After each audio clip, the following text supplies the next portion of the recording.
Bienvenue sur la chaîne YouTube de l'église La Bonne Nouvelle. Nous allons écouter le message que Dieu a mis sur le cœur de pasteur. Soyez bénis et bonne écoute. Est-ce que vous réalisez que vous êtes bénis? Parfois, tout ce sur quoi nous nous concentrons sont les problèmes. Mais combien il est vital pour nous d'ouvrir les yeux chaque jour et de compter nos bénédictions. Et lorsque nous faisons une liste de tout ce pourquoi nous devons être reconnaissants, nous découvrons que cette liste s'allonge de jour en jour. Merci Seigneur. Juste avant le message, prions. Seigneur, nous nous réjouissons en toi ce matin. Tu as fait de grandes choses. Ta grâce est merveilleuse et tes compassions se renouvellent chaque matin. Et donc, comme le dit le psalmiste, nous entrerons par tes portes avec reconnaissance. Nous entrons dans tes parvis en chantant tes louanges. Nous te bénissons et te remercions pour ta parole aujourd'hui. Sois glorifié dans ton Église. Au nom de Jésus. Amen. Ce matin, nous continuons la série que nous avons commencée la semaine dernière, intitulée « Espérer en l'Éternel ». Dans cette série, nous allons être encouragés à fixer notre cœur et notre esprit sur les choses à venir. Aussi bon que ce monde présent puisse parfois être, le meilleur est à venir. Connaître cette vérité peut nous remplir d'espoir aujourd'hui. Cet espoir nous murmure dans certains des plus beaux moments de notre vie. La semaine dernière, je vous ai encouragé à repenser à certains des meilleurs moments de votre vie. Ces moments où vous avez senti aimé. Vous vous êtes senti en paix. Vous avez un sentiment de satisfaction. Pensez aux moments de joie que vous avez expérimentés. Souvenez-vous de ces moments où vous avez rigolé si fort que vous en avez eu mal au ventre. J'espère que vous avez pris un peu de temps cette semaine pour repenser à certaines de ces choses. Quel que soit ce beau souvenir, considérez-le comme un petit avant-goût de ce qui est à venir. Ce n'est qu'un aperçu de ce que vous allez expérimenter lorsque votre voyage sera terminé. J'aimerais partager avec vous l'un des meilleurs souvenirs de ma vie. C'est arrivé ici, à Tahiti. J'étais en vacances. En fait, c'était la dernière nuit de ma vacances. Un groupe de jeunes d'Orovini se rendait à la plage Lafayette. Ils m'ont invité à les accompagner. C'était avant que le radisson y soit.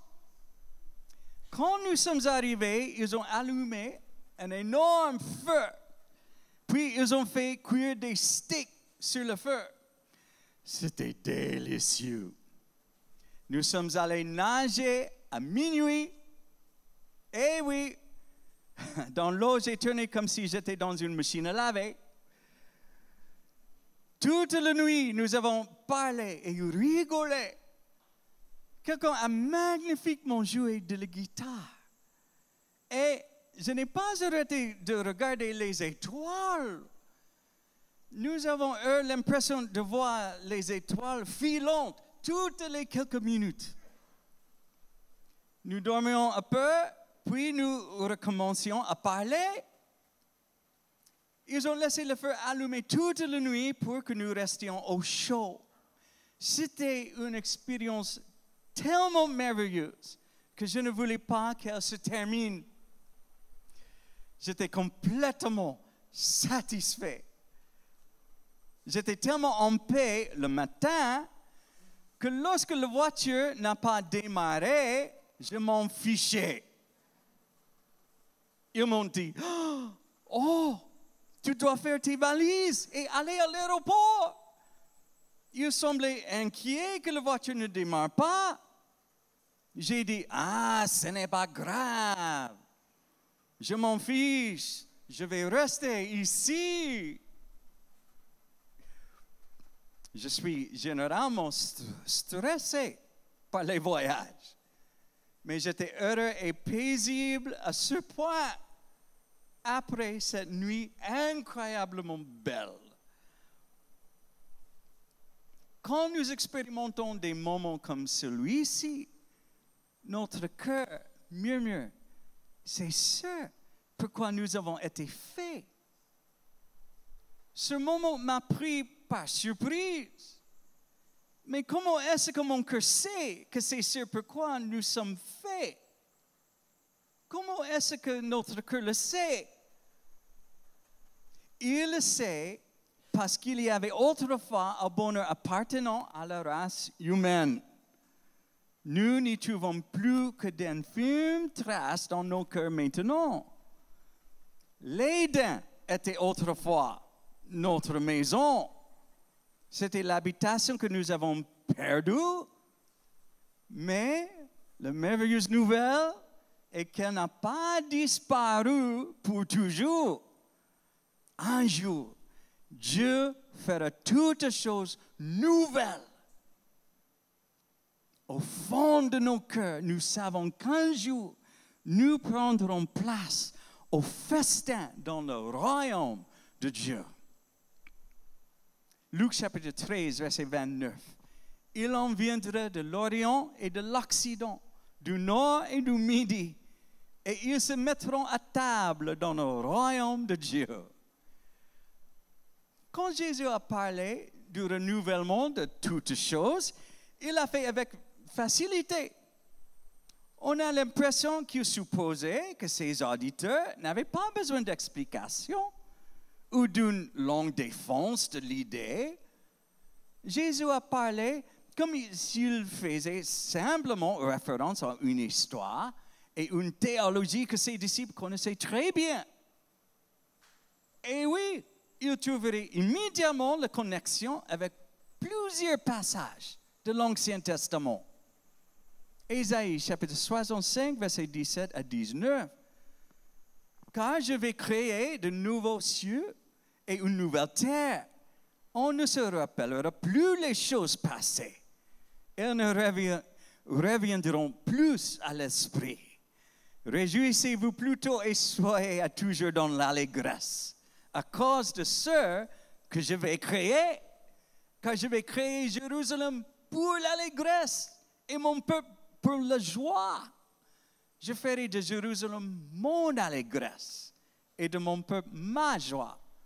On n'y entendra plus le bruit des pleurs et le bruit des cris.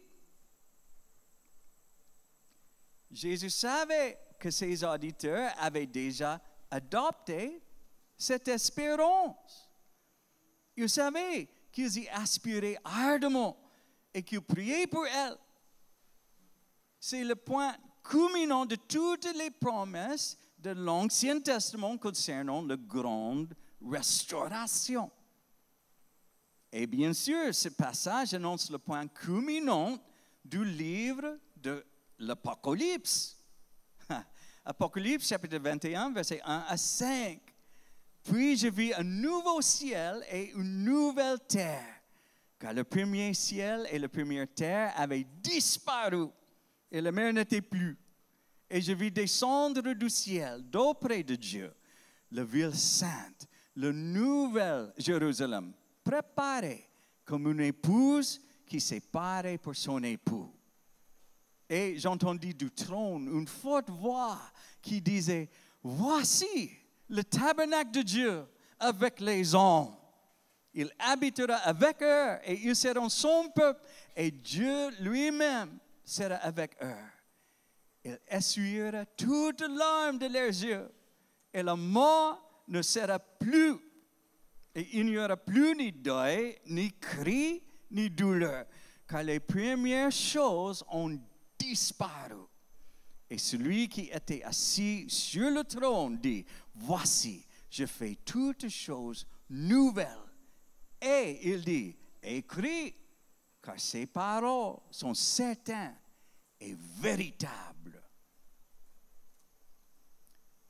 Je suis sûr que lorsque nous lisons ce passage, parfois ça semble trop beau pour être vrai. Après avoir perdu l'Éden, nous nous sommes habitués à vivre avec les plus faibles traces de bonheur et de restauration. Mais nous devrions prendre le temps de considérer cette proclamation. Nous devons l'adopter. C'est après tout le mot final de Dieu. C'est la synthèse de tous les autres textes bibliques concernant notre avenir. Remarquez d'abord que la terre y est incluse, une terre renouvelée. Ce passage ne concerne pas seulement le ciel. Jean parle de la nouvelle Jérusalem qui descend du ciel. La cité de Dieu vient sur la terre. Le demeure de Dieu était le ciel, mais maintenant, il vient habiter avec nous sur la terre. Et certainement que nous comprenons que ce n'est pas l'ancienne Jérusalem qui descend du ciel. Il s'agit d'une Jérusalem fraîchement refaite et renouvelée. Mais c'est Jérusalem, pas Paris, pas New York ou Papeete. Beaucoup de gens ont l'idée vague mais sinistre que Dieu détruit la réalité actuelle et crée une nouvelle réalité céleste. Mais ce n'est pas vraiment ce que dit l'Écriture. Paul enseigne que la création, la terre et le règne animal aspirent au jour de la rédemption. Ils rejoindront les enfants de Dieu dans la glorieuse libération de la mort et de la corruption. Il est clair que cela n'implique pas la destruction. Loin de là. Paul anticipe un jour joyeux où la création partagera les bonnes choses dans l'éternité avec les enfants de Dieu. Romains chapitre 8, versets 19 à 21. En effet, la création attend avec un ardent désir la révélation des fils de Dieu. Car la création tout entière a été réduite à une condition bien dérisoire. Cela ne s'est pas produit de son gré, mais à cause de celui qui l'y a soumise. Il lui a toutefois donné une espérance. C'est que la création elle-même sera délivrée de l'esclavage, de la corruption, pour accéder à la liberté que les enfants de Dieu connaîtront dans la gloire. Oui, il y a des passages sinistres concernant la fin des temps. Pierre nous donne l'un des textes définitifs dans 2 Pierre, chapitre 3, versets 5 à 7. Mais il y a un fait que ces gens oublient délibérément. C'est que Dieu, par sa parole, a créé autrefois le ciel et la terre. Il a séparé la terre des eaux et il l'a ressemblée du milieu des eaux. De la même manière, Dieu a détruit le monde d'alors par les eaux du déluge. Quant à la terre et aux cieux actuels, ils sont réservés par cette même parole pour être livrés au feu. Ils sont gardés en vous du jour du jugement où tous ceux qui n'ont aucun respect pour Dieu périront. Ce passage peut certainement évoquer des images dramatiques. Il pourrait rappeler certains films hollywoodiens sur la fin du monde. Mais examinons-le attentivement. Tout d'abord, Pierre pointe vers le déluge du temps de Noé comme image de la fin des temps. Donc, nous pouvons être sûrs qu'il ne parle pas d'un anéantissement complet. La terre ne sera pas vaporisée comme l'étoile de la mort dans Star Wars. Il est clair que la terre n'a pas été détruite par le déluge. Elle est toujours là où elle a toujours été. Vous avez vécu sur elle toute votre vie. Le déluge a purifié la terre. Elle l'a renouvelée. Noé et sa famille sont sortis de l'arche sur une terre restaurée pour prendre un nouveau départ. Pierre passe alors de l'eau au feu comme élément par lequel la terre que nous aimons est purifiée. Le feu est également utilisé pour la purification dans les Écritures. Vous vous souviendrez que Paul a dit que le travail de notre vie sera testé dans le feu, comme l'or. Le bon reste, seules les scories sont brûlées. Puis Pierre conclut son passage sur la fin des temps avec ces paroles dans 2 Pierre chapitre 3, verset 13.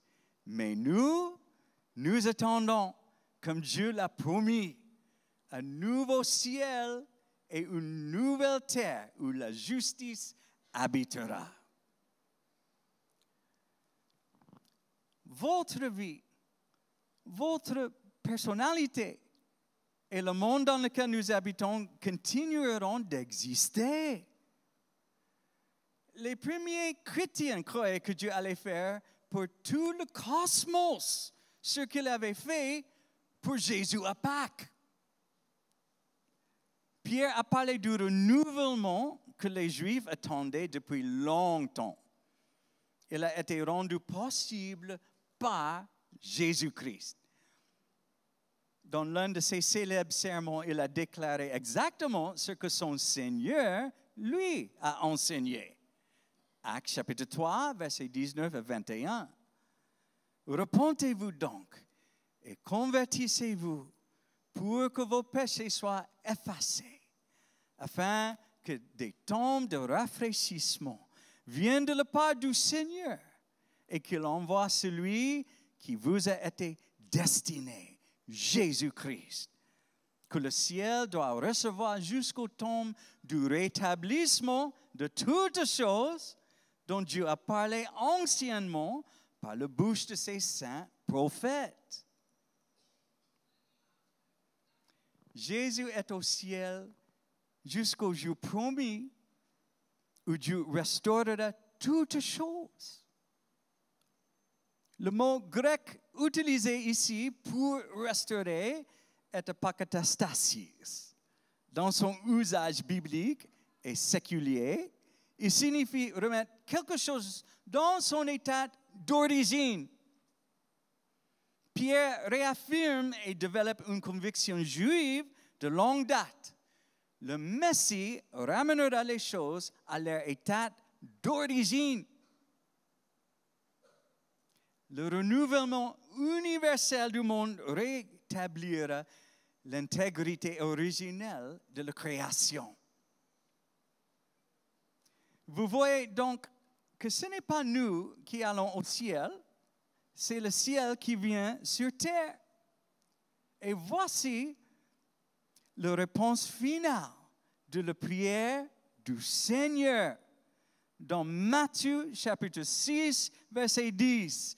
Que ton règne vienne, que ta volonté soit faite sur la terre comme au ciel. Wow! C'est à couper le souffle. Nous avons de grandes raisons d'espérer. Savez-vous ce que les bouddhistes espèrent? Leur nirvana est la non-existence totale. Savez-vous ce que les hindous espèrent? Leur espoir est la tranquillité éternelle de la mort. Ces espoirs ne sont pas impressionnants.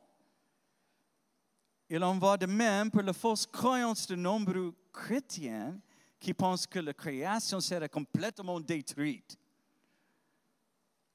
L'anéantissement n'est pas aussi impressionnant que la rédemption.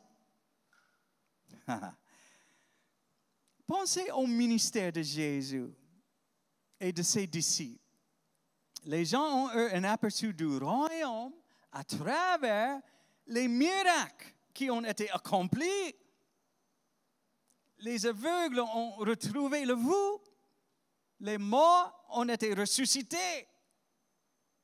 C'était des avant-goûts de choses plus grandes à venir. Dieu va restaurer toutes choses. C'est une raison pour nous d'avoir de grands espoirs et une grande joie. Il n'est pas étonnant que cela commence par une glorieuse fête de célébration. Apocalypse chapitre 19, verset 9. Et l'ange me dit, écris, heureux ceux qui sont appelés au festin des noces de l'agneau. Cette réception de noces est également préfigurée dans le temps juif du royaume à venir. Ésaïe, chapitre 25, versets 6 à 8. Le Seigneur des armées célestes préparera lui-même pour tous les peuples là, sur cette montagne, un festin de vin vieux et de mets succulents, des mets tout pleins de moelle, arrosés de vin vieux et dûment clarifiés. Et il déchirera là, sur cette montagne, le voile de tristesse qui couvre tous les peuples. La couverture recouvrant toutes les nations. Il fera disparaître la mort à tout jamais. Et de tous les visages de le Seigneur l'Éternel effacera les larmes. Et sur toute la terre, il fera disparaître l'opprobre pesant sur son peuple. L'Éternel a parlé. Pensez-y. Ce serait la plus belle fête à laquelle nous n'avons encore jamais assisté. Le Seigneur des armées célestes lui-même va organiser cette fête.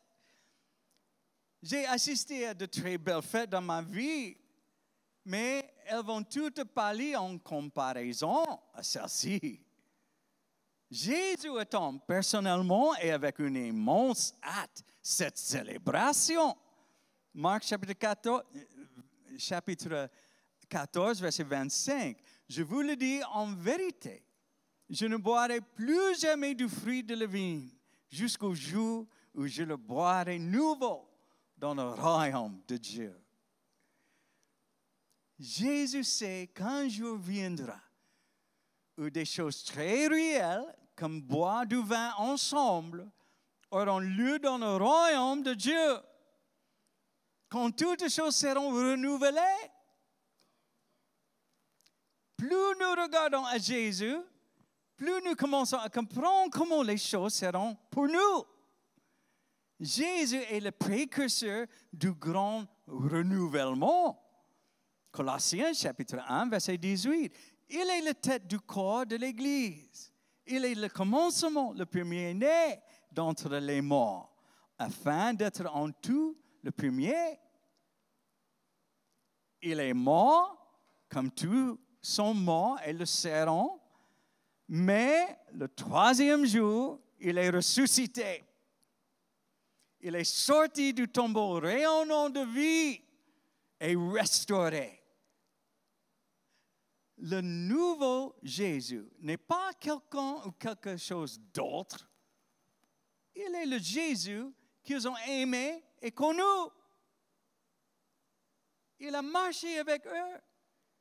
Il a pris ses repas avec eux comme avant.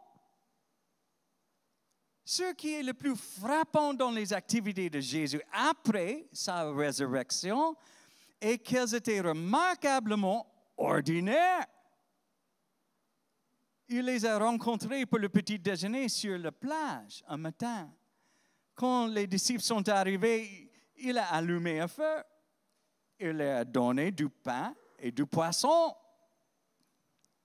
C'était un endroit si commun. Je me souviens avoir visité un camp de scouts de l'autre côté de l'île il y a des années. Un matin, ils avaient tous reçu l'ordre de pêcher pour leur petit déjeuner. Ensuite, ils ont allumé des feux et ont fait cuire leurs poissons. J'étais certain que Jésus et ses disciples allaient nous rejoindre. Un jour, ils le feront. La vie restaurée de Jésus ressemble étonnamment à sa vie passée. Le festin que nous allons déguster ressemblera beaucoup à ce que nous avons connu ici. Et est-ce que je suis le seul à être heureux à l'idée que nous allons manger dans la vie à venir? Préparez-vous à un délicieux poisson cru.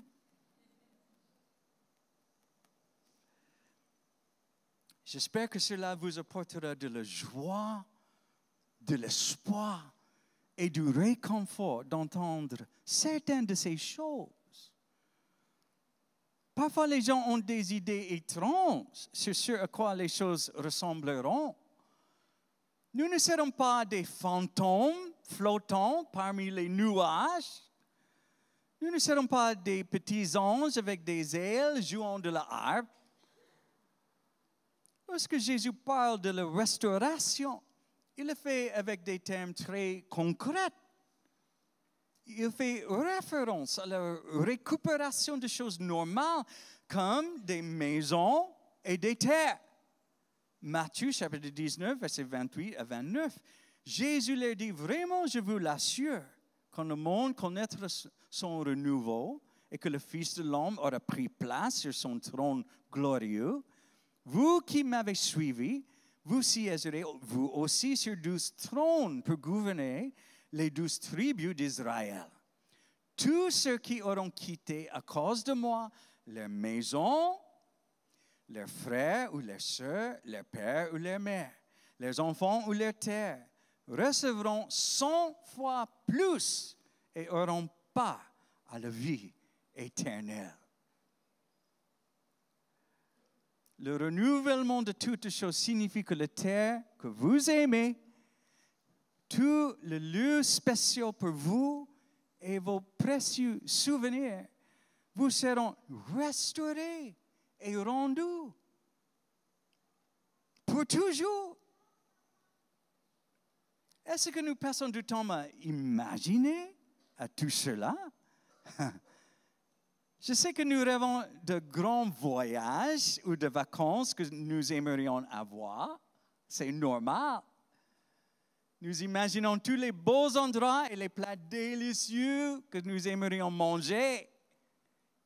Bien sûr que oui. Nous sommes faits pour le bonheur total.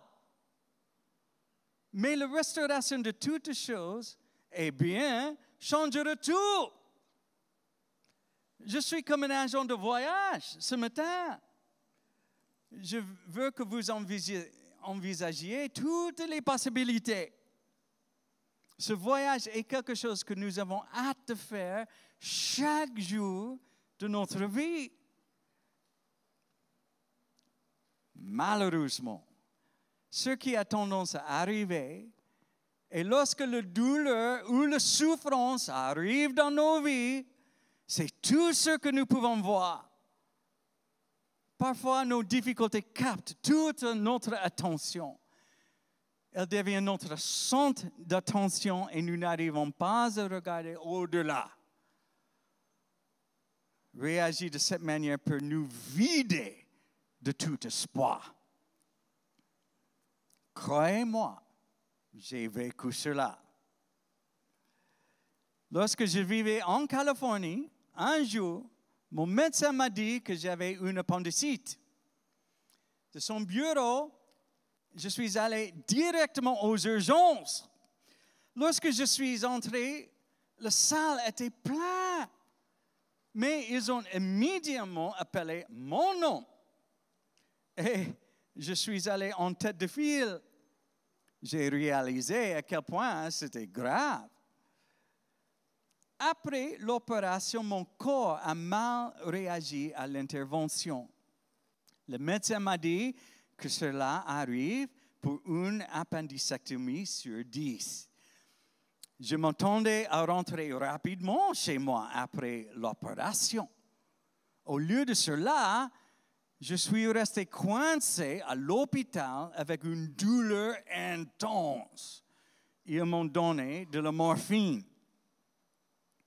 Les jours passaient et j'avais l'impression qu'il y avait peu d'amélioration. Chaque jour, j'avais l'impression que l'hôpital devenait plus froid. Je faisais de petites marches dans le couloir. Je marchais comme un petit enragé. Je me souviens que le dimanche est arrivé. J'ai regardé par la fenêtre et j'ai vu des gens entrer dans une église à proximité. Je voulais leur dire en criant, savez-vous à quel point vous êtes bénis de pouvoir entrer dans la maison de Dieu aujourd'hui?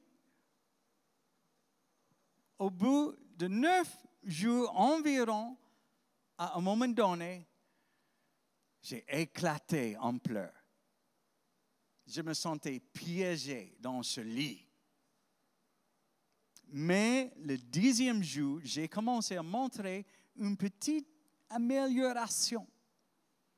Le médecin m'a alors dit que je pouvais partir, mais ma sœur m'a amené chez elle. Maintenant, je dois vous dire que pendant 10 jours, tout ce que j'avais mangé à l'hôpital, c'était du bouillon et de la gelée. Je ne digérais pas bien les choses, donc je ne devais pas trop manger. Si vous voulez essayer un régime ennuyeux et sans saveur, je vous suggère 10 jours de bouillon et de gelée. Eh bien, quand je suis arrivé chez ma sœur, elle m'a dit qu'elle voulait me faire un sandwich.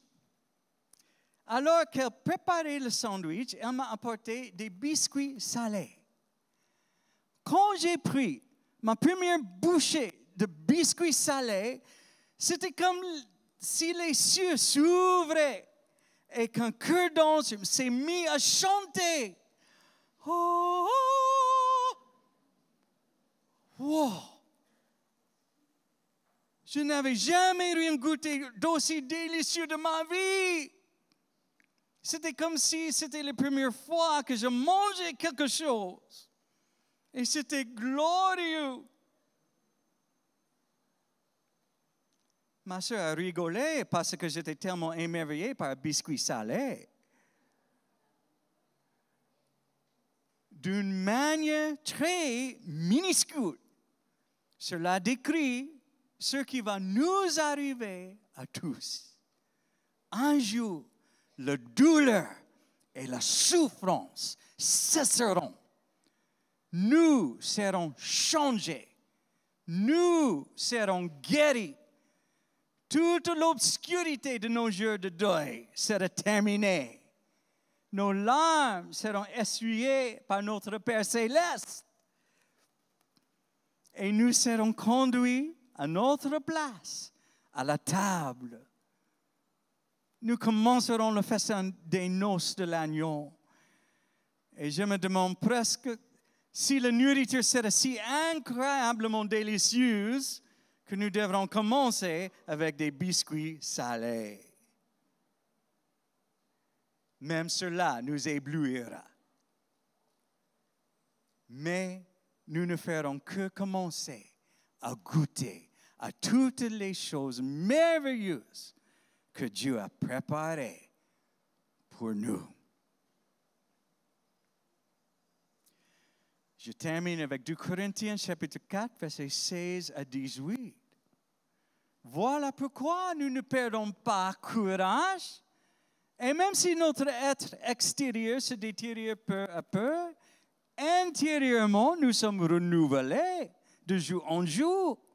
En effet, nos détresses présentes sont passagères et légères par rapport au poids insurpassable de gloire éternelle qu'elle nous prépare.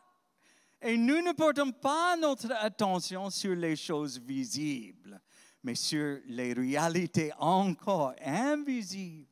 Car les réalités visibles ne durent qu'un temps, mais les invisibles demeureront éternellement. Alléluia. J'aimerais que les musiciens reviennent.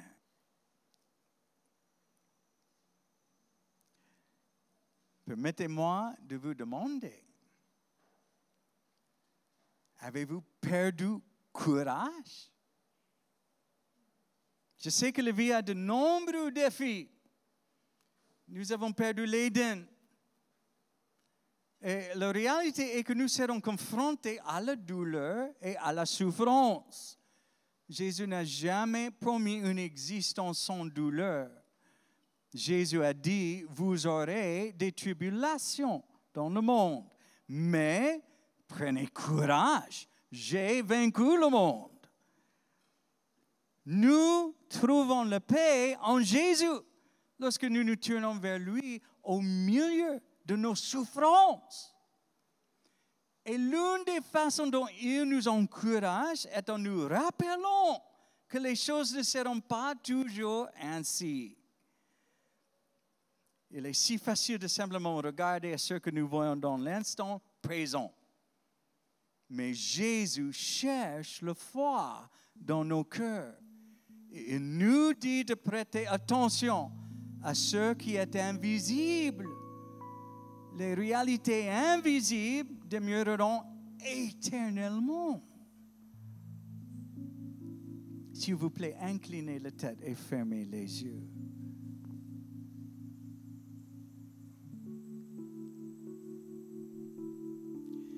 Quelle que soit la difficulté à laquelle vous faites face en ce moment, je vous encourage à prendre courage.